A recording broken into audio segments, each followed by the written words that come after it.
புரட்டாசி ஆரம்பிச்சதும் ஒரு வியாழக்கிழமையானாலும் நான் வீடு க்ளீன் பண்ணணும்னே நான் நினச்சிட்ருக்கிற பொழப்பா போச்சு எனக்கு.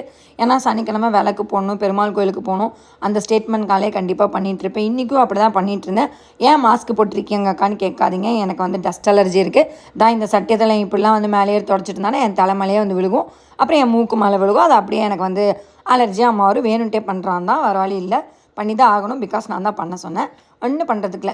இப்படியே நானும் கதிரு மாறி க்ளீன் பண்ணிகிட்ருக்கேன். சாப்பாடு வைக்க மறந்துட்டேன். குட்டி வேறு 12 மணிக்கெலாம் ஸ்கூல்லேருந்து வந்துடும். என்னடா பண்ணுறதுன்னு பார்த்தா அவசரத்துக்கு இருக்குது பிரியாணி, அரிசி பருப்பு சாப்பாடு, அதை ரெடி பண்ணி வச்சுட்டு சாணு கேட்ட முருங்கைக்காய் இருந்தது, அதை மட்டும் லைட்டாக பொரியல் பண்ணி வச்சுட்டு மறுபடியும் பேக் டு க்ளீனிங் ஃபார்ம் வந்துட்டோம்.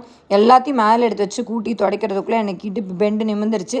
அப்புறம் ஒன்று மறந்துட்டோமேன்னு நினச்சேன். அப்புறம் பார்த்தா கொத்தமல்லி சரின்னு சொல்லிட்டு லிட்டை கழட்டிட்டு மறுபடியும் கொத்தமல்லி உள்ள போட்டு மூடி வச்சேன். எனக்கு என்னென்னா இன்றைக்கி ஹார்ட் பீட் வேறு வியாழக்கிழமை ரிலீஸ் ஆகிருக்கும், அதை வேறு பார்க்கணும். குட்டி வேறு ஸ்கூல்லேருந்து இருந்தால் சாப்பாடு கொடுக்கணும் ஆன் டைமுக்கு. ரெண்டாவது இந்த வீட்டை வேறு க்ளீன் பண்ணி வைக்கணும். எனக்கு என்னடா பண்ணுறன்ற மாதிரி ஆயிடுச்சு.